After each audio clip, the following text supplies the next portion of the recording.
सुप्रभात बहनों, क्लास सप्तम। आजकल आपका भाषा में पाठ 8 शाम एक किसान चल रहा था। कल मैंने इसका आपको अर्थ कविता पढ़ा के इसका सार बताया था। आज मैं आपको इसका संदर्भ सहित प्रसंग सहित व्याख्या बताती हूँ। तो आप सबसे पहले जहाँ पर काम पूरा हो गया उसको अगले पृष्ठ पर पाठ 8 शाम एक किसान डाल के इसके शब्द अर्थ लिखेंगी। शब्द अर्थ में पहला शब्द है साफा। साफा माने पगड़ी। अगला शब्द है चिलम।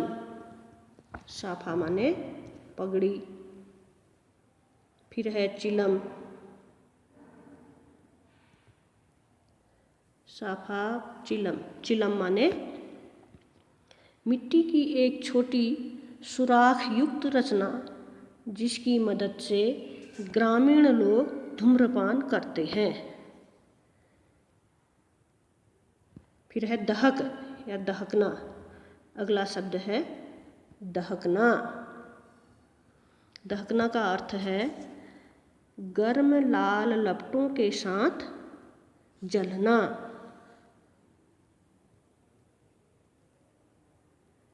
ठीक हो गया। अगला शब्द है पलाश। पलाश। पलाश माने टेसू, औंधी, एक प्रकार की लकड़ी। पलाश माने टेसो या टेसो। अगला शब्द है औंधी। अगला शब्द है औंधी। औंधी माने उल्टी। औंधी माने उल्टी। अगला शब्द है औंधी माने उल्टी लिखा होगा। अगला शब्द है नहीं, इतना ही है।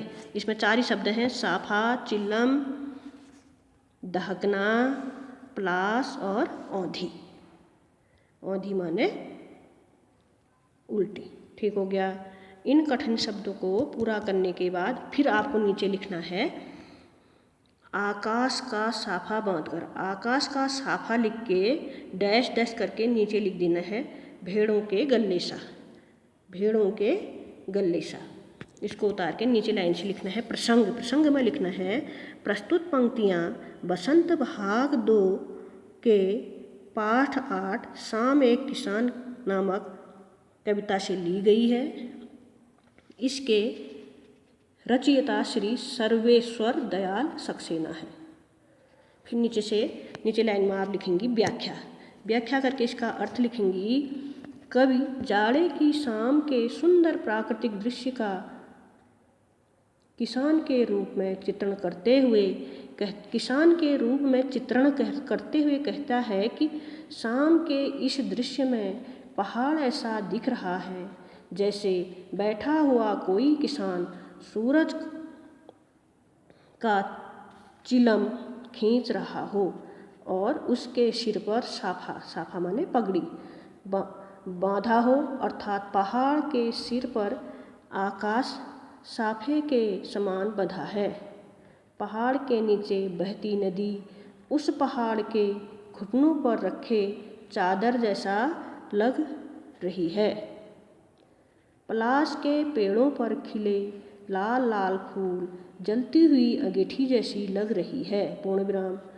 पूरब की दिशा में क्षितिज पर अंधकार गहराता जा रहा है। क्षितिज माने जहाँ धरती और आसमान मिलते हों। तो लिखना है आपको पूरब की दिशा में क्षितिज पर अंधकार गहराता जा रहा है जो सिमट कर बैठी हुई भेड़ों के झुंड जैसा लग रहा है। पश्चिम दिशा में अस्त होने जाता सूरज चिलम पर रखी सुलगती आग जैसी प्रतीत हो रही है। फिर 1-2 लाइन छोड़ के नीचे से आप लिखेंगी अगली लाइन से अचानक बोला मोर डैश डैश करके अंधेरा सा छा गया। इसका प्रसंग वही है प्रस्तुत कविता पाठ्य पुस्तक बसंत भाग 2 के पाठ 8 शाम किसान से लिया गया है। इसके रचयिता सर्वेश्वर दयाल सक्सेना जी हैं। तो इसका व्याख्या में फिर लिखेंगे आप कवि कहता है कि जाड़े की शाम में प्रकृति में चारों ओर शांति व्याप्त है। तभी मोर बोल उठता है, मानो किसी ने आवाज़ लगाई हो।